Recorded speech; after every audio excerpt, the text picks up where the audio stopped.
الحمد لله وكفى وسلام على عباده الذين اصطفى أما بعد فأعوذ بالله من الشيطان الرجيم بسم الله الرحمن الرحيم يا أيها الذين آمنوا ادخلوا في السلم كافة ولا تتبعوا خطوات الشيطان إنه لكم عدو مبين صدق الله ومولانا العظيم۔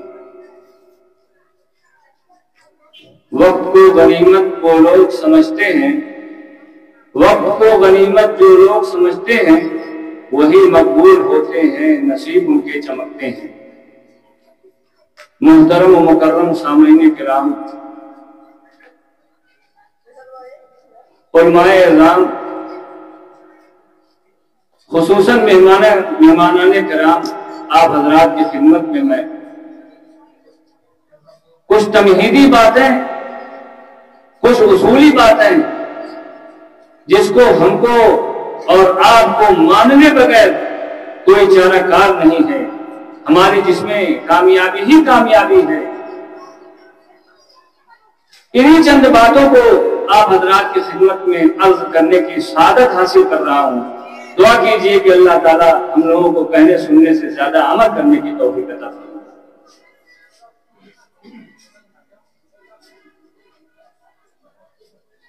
اللہ تعالیٰ نے ہم لوگوں کو پیدا کیا، ہمارے خالق و مالک۔ اللہ تعالیٰ جانتے تھے کہ ہمارا نفع کس طرف چلنے میں ہے، کس راستے میں ہے اور کس چیز میں ہمارا نفع ہوتا ہے۔ اس لیے قرآن نے ایک اصول بیان کر دیا اور اصول کے مطابق جناب رسول اللہ صلی اللہ علیہ وسلم کی پوری زندگی گزر گئی، اور انہی اصولوں کے مطابق حضرت ابو بکر، حضرت عمر، حضرت عثمان، حضرت علی، خلفائے اربعہ اور مقدس صحابہ کرام کی جماعت ان اصولوں پر گزر گئی۔ پھر کیا ہوا؟ آپ نے مطالعہ نہیں کیا سیرت کا، آپ نے اپنے اصحاب کی زندگیوں کو نہیں پڑھا۔ تھوڑی دیر ترجمہ، کچھ تفسیری شاہد کے تحت، اس کے بعد انشاءاللہ 2-4 منٹ اور دوسرے مقاصد پر۔ اللہ تعالیٰ فرماتے ہیں اے ایمان والو، پورے طور سے اسلام میں داخل ہو جاؤ۔ یہ کافتن جمیل کے معنی میں ہے، عامتن کے معنی میں ہے، اور یہ ادخلو کی ضمیر سے حال واقع ہے، یعنی پورے اسلام میں داخل ہو جاؤ، ہاتھ سے، پاؤں سے، آنکھ سے، کان سے، ناک سے، دل سے، دماغ سے، تمام اعضاء و جمارے کے ساتھ اسلام میں داخل ہو۔ اور دوسری صورت میں سلم سے حال واقع ہے، یعنی پورے احکام اسلام کو، پورے اسلام کے احکام کو ماننے کا نام، اسلام کے پورے احکام کے ماننے کا نام مسلم۔ یہ نہیں کہ بعض احکام کو مانے اور بعض احکام کو نہ مانے، چاہے وہ زندگی کے جس شعبے سے متعلق ہو، سارے احکام کو ماننا یہ ضروری ہے، کیونکہ اسلام ایک مکمل نظام حیات ہے، چاہے اس کا تعلق عقائد سے ہو، عبادات سے ہو، معاملات سے ہو، معاشرت سے ہو، تجارت سے ہو، کسی بھی شعبے سے ہو۔ لیکن افسوس کے ساتھ کہنا پڑتا ہے، آج اپنے بہت سے مسلمان بھائی یہ سمجھتے ہیں کہ صرف مسجد میں جانے کا نام عبادت ہے، صرف نماز پڑھنے کا نام عبادت ہے، صرف قرآن پڑھنے کا نام، صرف زکوٰۃ، حج، روزہ رکھنے کا نام اسلام ہے۔ یہ ان کی بالکل غلط فہمی ہے، نعوذ باللہ من ذالک۔ اسلام تمام احکام کا نام، اسلام ایک مکمل نظام حیات ہے جس میں چل کر ہی ہم کامیابی کی راہ کو طے کر سکتے ہیں۔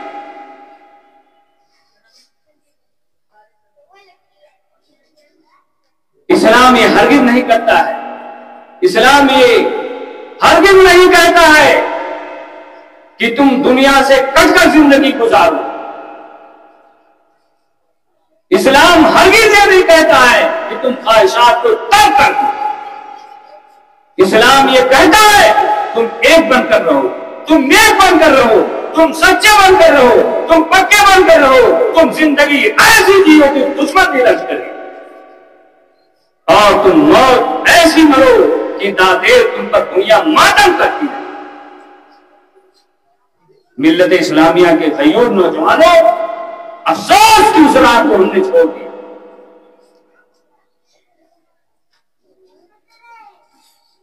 یہ تو 4 ارکان ہے، یہ 4 ستون ہے۔ بنیاد اسلام علی 5، اسلام کی بنیاد 5 چیزوں پر رکھی گئی ہے۔ یہ تو 4 ارکان ہے، نماز، روزہ، حج، زکات۔ بتاؤ 4 کے ارکان تمہاری چلی گئی،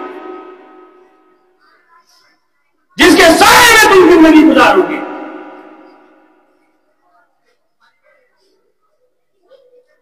قرآن نے عرض کیا، قرآن نے اعلان کیا، والعصر، قسم ہے زمانے کی، ان الانسان لفی خسر، ساری انسانیت خاطر الا الذین آمنوا، جو لوگ ایمان لائے، وعملوا الصالحات، اور نیک عمل کیا۔ یہی عبادت، یہی معاملات، یہی معاشرت، یہی سب چھت ہے جو نیک اعمال ہے۔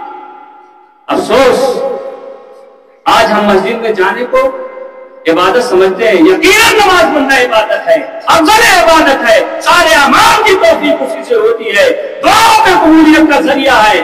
یقیناً روزہ کے بہت سے فضائل ہیں، زکات کے فضائل ہیں، صدقات کے فضائل ہیں، لیکن آپ کو کچھ معلوم ہے؟ آج موبائل پر رنگین تصویریں دیکھنے کو لوگ گناہ نہیں سمجھتے۔ آج شادی وغیرہ ہو رہے ہیں، آج اس میں سنتوں کا مذاق اڑایا جا رہا ہے۔ آج جہیز کے مہذب نام پر دوسروں کے گھروں کو لوٹا جا رہا ہے۔ آج انٹرنس کے نام پر سودی کاروبار ہو رہے ہیں۔ آج سنیما گھروں کو، جوا اور سٹوں کو، اور آپ رات میں نکل کر دیکھ لو، میرا گزر ہوتا ہے محمد پور سے کبھی کبھی، شراب خانوں پر مسلمانوں کی تعداد، جوا میں، سٹوں میں، جھوٹ میں، مکاری میں، عیاری میں، آج ہر جگہ ہماری جماعت ہے۔ آج ہم اس کو گناہ نہیں سمجھتے، گناہ صرف نماز چھوڑنے کو سمجھتے۔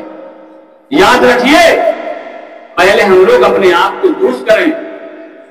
آج ہم لوگ یہ توبہ کریں کہ انشاءاللہ ہم لوگ اپنی زندگی کو ایسی زندگی بنائیں گے جو رسول اللہ صلی اللہ علیہ وسلم کے صحابہ کرام کی زندگی تھی۔ پھر کیا ہوگا؟ شاعر کہے تو مجبور ہوگا، سر نیبو پربت ہوا، راہ دریا بن گیا، منزلوں نے پاؤں چومے وہ جدھر ہم نے کیا۔ یہ زمین کے آسمان میں تھے ہمارے تذکرے، یہ زمین کے آسمان میں تھے ہمارے تذکرے، مشعل ساتھ لے کر جب سفر ہم نے کیا۔ باعمل تھے نور ایمان کا، دلوں میں شوق تھا، مار کا تب قیصر و کسریٰ کا سب ہم نے کیا۔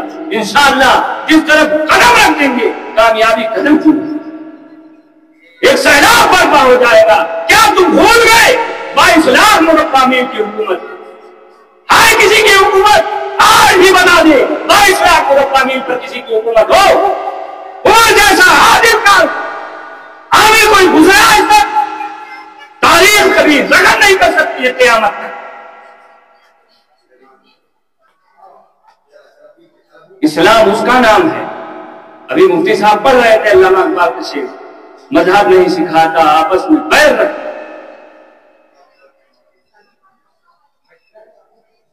مذہب یہ نہیں سکھاتا۔ حدیث بات میں آتا ہے، لا یؤمن احدکم، تم میں سے کوئی شخص کامل مومن نہیں ہو سکتا ہے جو اپنے پڑوسی کو تکلیف پہنچائے، پڑوسی چاہے جیسا۔ آج آپ دیکھ رہے ہیں اللہ کے رسول نے فرمایا صنفان من اہل النار، اہل جہنم کی 2 قسمیں جن کو میں نے نہیں دیکھا الا نارہما۔ آج عورتیں شوہر کا خیال کرتی ہیں، کھانا پکاتی ہیں، 4 بچے ہوں 5 بچے ہوں سب کو پالتی ہیں اور سب کی خدمت کرتی ہیں، لیکن ماشاءاللہ بازاروں میں آپ دیکھیں گے تو ایسا لمبا چوڑا نکاح، کبھی کبھی تو راستے میں ملاقات ہوتی ہے، معلوم ہو رہا ہے کوئی شیطان آ رہا۔ آج وہ بے محابہ گھومنے کو گناہ نہیں سمجھتے،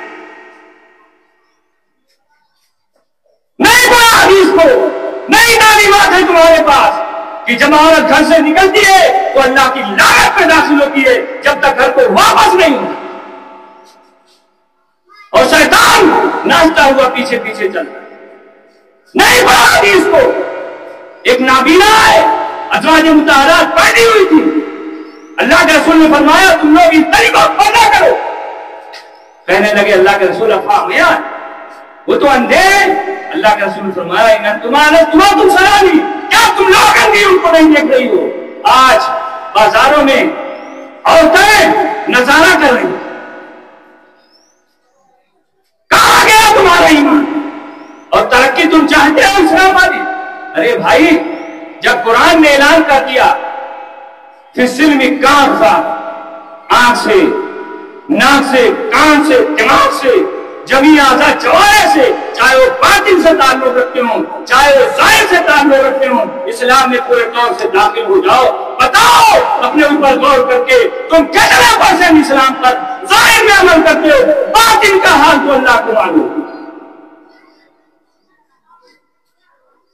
شکل عیسائیوں کی بنائے بیٹھے، انگریزوں کی شمال لے کر آئے، اتنے ٹھنڈے ملک سے آیا ہندوستان میں اور ہندوستان کو قبضے میں لے لیا، لیکن اپنے ٹائی اور پتلون کو نہیں اٹھایا۔ اتنے ٹھنڈے ملک سے آئے، کتنی گرمی کے باوجود اس نے نہیں اتارا اپنے شیار۔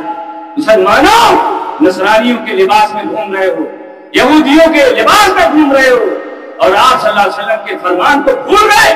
من تشبہ بقوم فہو منہم، کس قطار میں کھڑے ہوگے محشر کے دن؟ اعلان ہوگا جاؤ جس قوم کی مشابہت اختیار کرتے تھے انہیں کے ساتھ تمہارا ہاتھ لو۔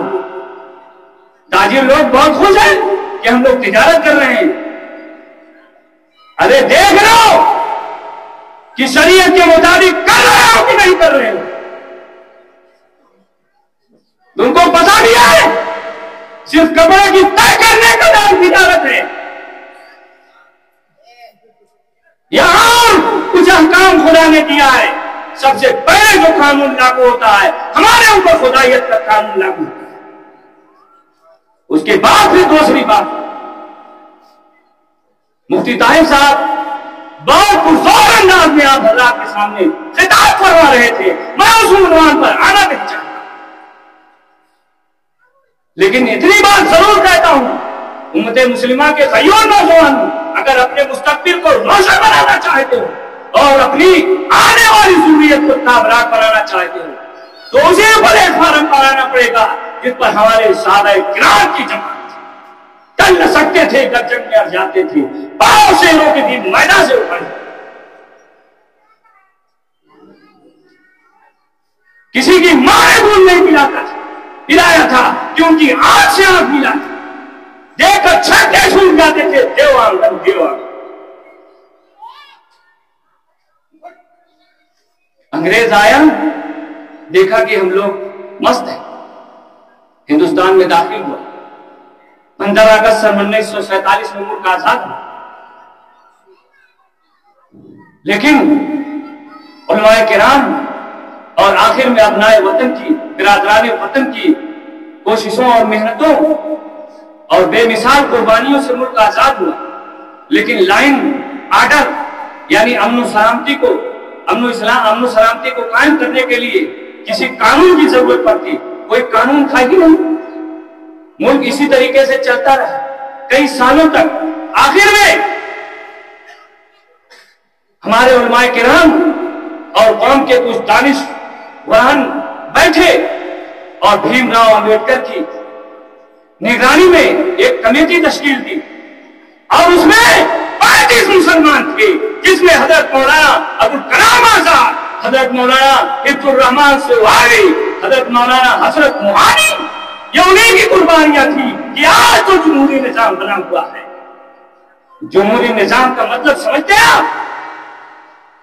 حکومت عوام کی ہوتی ہے، جس کو چاہے تک سہولت، چاہے ہندو ہو، چاہے مسلمان ہو، چاہے سکھ ہو، عیسائی ہو، پارسی ہو، کسی بھی مذہب کا ہو، وہ اپنے مذہب میں بالکل آزاد ہو کر عمل کر سکتا ہے۔ کوئی روک ٹوک نہیں کر سکتا ہے. قانون کا النگن جو کرے گا اس کو فوراً عدلیہ گرفتار کرے. اس لیے کہ اس کی ایک کاپی عدلیہ کو بھی سونپی گئی ہے، اسی کے مطابق ملک کی حکمرانی. بہرحال اپنے بچوں کو یہ تاریخ پڑھائیے کہ 250 سال تک انگریز اس ملک پر قابل رہا، اس ملک پر اس کا تسلط رہا، اور ہمارے اسلاف کی قربانیوں سے بعد میں اپنائے وطن کو ساتھ لیا گیا، برادران وطن بھی ساتھ میں تھے، تو اس ملک کو آزاد کرایا گیا. پھر اس کے بعد ہندوستان پاکستان بڑھ گیا، مسلمان اکثر پاکستان چلے گئے. ہندوؤں کی تعداد زیادہ تھی، آسانی سے ہندو راج بنا سکتے تھے، لیکن ہندو راج نہیں بنایا گیا. سمجھتے تھے کہ اس میں نقصان. اس کمیٹی میں 35 مسلمان تھے، چنانچہ ایک جمہوری اور سیکولر نظام تھا، جس کے تحت آج سب سے بڑا آئین بھارت کا ہے، جو چل رہا ہے الحمدللہ اور چلتا رہے گا. لیکن اگر قانون کی پاسداری ہوتی رہی تو امن و سلام کے ساتھ، سلامتی کے ساتھ قافلہ گزرتا رہے گا. اگر قانون کا النگھن ہوا تو پھر یاد رکھیے سارا نظام ختم ہو جائے گا. بہرحال اللہ تعالیٰ ہم لوگوں کو ان چند باتوں پر کہنے سننے سے زیادہ عمل کرنے کی توفیق عطا فرمائے. آمین. وآخر دعوانا ان الحمد للہ رب العالمین.